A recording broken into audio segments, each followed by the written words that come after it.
Halo guys, balik lagi di RM Tour by Korandi ya guys ya. Koko sudah rebranding nama dari Tour low budget jadi RM Tour by Korandi ya. Sama aja yang ngurus semuanya tetap Korandi sih gitu ya. Oke guys, hari ini Koko membahas topik yang cukup cukup lumayan sering ditanyain. Jadi gini, topiknya itu kok pada saat misalnya kita misalnya apply-nya satu keluarga, misalnya satu keluarga itu jadi suami, istri, dan misalnya 2 anak ya gitu ya. Tapi yang berangkat kok itu nanti saya aja suaminya sendiri, atau saya berdua dengan istri aja gitu kok. Itu bisa atau enggak ya kok? Atau misalnya gini, yang apply itu saya dan istri gitu. Tapi kok nanti pada kenyataannya nanti yang pergi itu nanti saya aja sebagai suami gitu sendiri. Itu bisa atau enggak kok gitu. Atau ada lagi misalnya temenan bertiga gitu, kok nanti yang berangkat tapi cuma 2 orang doang, yang satu itu nggak berangkat, cuma bantu untuk maksudnya pas ngisi berkasnya itu biar kelihatan rame gitu yang pergi ya gitu. Jadi nanti yang pergi berdua aja gitu, berdua doang, yang satu nggak ikut. Atau misalnya kok saya apply dengan papa dan mama saya gitu, saya anak sendiri doang ya gitu. Nanti pas pergi nanti anaknya aja sendiri nih, saya aja nih kok gitu. Karena kan saya usia muda nih. Saya usia muda, jadi saya perlu maksudnya ibaratnya alasan gitu. Jadi pergi apply-nya itu sama orang tua, tapi nanti saya aja yang pergi kok, itu boleh atau enggak? Oke, dari sekian yang tadi kok sebutin ya, itu jawabannya 1 boleh ya. Simpelnya sih boleh. Oke, kok itu kira-kira nanti di imigrasi itu ditanyain atau enggak ya? Misalnya udah granted ya, misalnya apply nih, kalian suami istri dan anak 2 misalnya gitu ya, terus di approve semua, terus nanti yang pergi suami istri aja atau suami aja gitu ya. Nanti di imigrasi itu ditanya gak kok? Kemungkinan ditanya ada, kok nggak jamin 100% itu ditanya atau enggak ya, tapi ada kemungkinan gitu ya, karena kan kok juga nggak tahu juga, maksudnya officer yang pas di imigrasi itu kan orangnya ganti-ganti, maksudnya tiap hari aja ganti gitu ya. Jadi cara memperlakukan kita ke kita itu ganti-ganti gitu ya guys ya. Jadi misalnya officer yang A ngomongnya cuma nanya, oh kamu kesini nginepnya di mana gitu, atau oh pergi sendiri ya gitu, paling cuma nanya gitu doang. Tapi misalnya yang B lebih detail, misalnya pas di imigrasi officernya lebih detail, misalnya oh kemarin itu waktu kamu apply itu sama keluarga gitu, kok sekarang pergi cuma sendiri aja atau sama istri aja, anaknya kemana gitu. Tapi menurut Koko secara pribadi, pada saat kalian sudah punya visa Amerika ya gitu ya, itu mereka officer sebatas nanya, hanya sebatas maksudnya yang nggak terlalu dalam sih, maksudnya oh ya udah kamu pergi sendiri ya udah silakan gitu, karena kan udah approve visanya dalam arti berarti sudah terfilter dengan baik oleh embassy Amerika di Indonesia ya. Berarti maksudnya ini orang sudah masuk kriteria untuk liburan ke Amerika gitu. Jadi nanyanya ya sekedar yang ringan-ringan aja gitu ya. Nah misalnya kok kalau misalnya saya ditanya kemarin kok apply dengan anak, kok jadi pergi cuma suami istri aja gitu ya, bilang harus kasih alasannya yang jelas gitu ya. Misalnya oh ya mendadak anak saya ada kesibukan, atau misalnya diajak sama keluarganya jalan-jalan dengan maksudnya dengan nenek kakeknya gitu, atau saudara atau dengan saudara-saudaranya gitu pengen jalan-jalan ke misalnya ke Bali atau ke daerah lain gitu ya. Jadi yang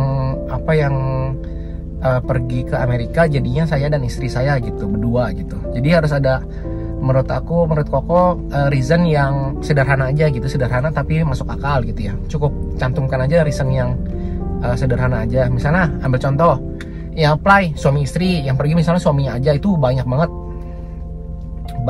yang kayak gitu sih. Itu sih wajar sih, maksudnya Koko itu kan mereka kan lakuin itu karena untuk mempermudah proses apply visa ya, untuk mempermudah atau untuk meningkatkan persentase untuk kelulusan ya. Kan seperti Koko bilang sering Koko bilang di video-video sebelumnya, kalau misalnya apply visa lebih dari 1 orang itu otomatis chance-nya itu lebih membesar, meskipun sedikit berapa persen tapi tetap membesar gitu guys ya. Jadi rata-rata malah menurut Koko hampir 50% kali ya yang apply di Koko itu. Maksudnya misalnya dia pakai cara seperti ini, maksudnya yang apply misalnya satu keluarga yang pergi dia sendiri atau berdua doang dengan istri gitu, itu hampir 50% sih seperti itu sih. 50%-nya lagi beneran misalnya dia apply suami istri, pergi suami istri, itu benar ada 50% lah kira-kira, jadi separuh-separuh guys ya. Ya tergantung taktik sebenarnya sih, tergantung taktik atau planning masing-masing guys ya. Kalau menurut Koko memang peluang pasti membesar. Kalau nggak mungkin orang-orang maksudnya capek-capek ya, maksudnya udah ngurusin berkasnya, tambah orang lagi, terus biayanya juga otomatis kan nambah ya. Dibanding satu orang kan, kalau misalnya 2 atau 3 orang kan otomatis tinggal dikali 2 atau kali 3 aja biayanya gitu ya. Ya kalau untuk nggak memperbesar peluang gitu, untuk apa lagi gitu ya, otomatis untuk memperbesar peluang untuk lolos sih gitu. Nah balik lagi mengenai cara jawab yang di imigrasi ya, kalau ditanya tadi kan Koko udah sebutin tuh, kalau misalnya yang anak-anak bilang aja anak-anaknya lagi sibuk ada acara mendadak dengan misalnya dengan kakek neneknya atau dengan saudara-saudara lainnya gitu ya, jalan-jalan ke tempat lain gitu, dan cuma kami berdua aja yang sempat untuk pergi jalan-jalan ke Amerika. Itu alasannya sangat masuk akal ya, memang alasannya hanya gitu sih, maksudnya nggak usah yang rumit-rumit lah, nggak usah kayak rumus matematika gitu, udah alasannya kayak gitu aja, simple tapi jelas sih menurut Koko kayak gitu sih. Dan sebagai info orang-orang sebenarnya pada takut kayak gini, kok ini kan aku udah approve nih, tapi aku takut banget nih kok di imigrasi itu nanti saya dideportasi kok gitu, saya takut banget. Nah ada contoh kasus guys ya, gini ya, dia konsultasi nih di Koko ya, ada orang konsultasi di Koko, dia belum jadi murid Koko ya, dia kena deportasi, udah sampai di sana dideportasi, terus visanya di revoke itu artinya di cancel lah, dibatalin visanya, maksudnya dicabut lah gitu ya. Itu ada alasannya guys. Jadi semata-mata imigrasi itu tidak sembarangan, imigrasi Amerika ya, tidak sembarangan mendeportasi orang itu secara sengaja gitu guys ya. Jadi kalau misalnya kalian apply berempat dengan keluarga terus datang cuma 2, kalian nggak usah ketakutan untuk dideportasi gitu, karena nggak ada alasan spesial untuk kalian untuk dideportasi gitu. Jadi dia dideportasi itu karena ternyata dia pergi dengan anaknya ya berdua, dan suaminya ternyata sudah stay di sana, sudah overstay gitu ya, sudah berbulan-bulan sudah overstay suaminya di sana, dia baru nyusul dengan anaknya. Nah gitu, ini banyak sih contoh kasus seperti ini, bukannya satu aja, ada beberapa kali Koko udah dengar seperti ini gitu ya. Makanya banyak kan yang nanya ke konsultasi ke Koko dulu ya, kok ini bagusnya kayak gimana. Nah kalau menurut Koko wajar banget dideportasi dan di revoke karena ada kesalahan yang besar ya. Overstay itu otomatis sudah melanggar aturan guys, meskipun kedengarannya sepele ya, tapi padahal itu sudah melanggar aturan besar sih menurut Koko. Overstay itu sudah melanggar aturan besar, dan otomatis dia dideportasi dan terus visanya di revoke. Itu menurut Koko kalau ini wajar sih, namanya wajar ya, maksudnya wajar lah gitu. Nanti caranya imigrasi bilang sih, kamu nanti apply lagi aja gitu, tinggal apply lagi gitu, silakan gitu. Cuma kan ya kalau udah kasusnya kayak gitu kan agak rumit ya, menurut Koko sih agak rumit gitu ya.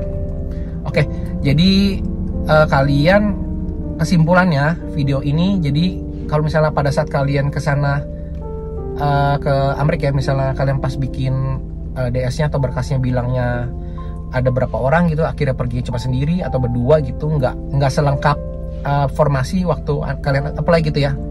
Formasi kalian waktu apply itu no problem guys ya, itu that's okay, no problem ya.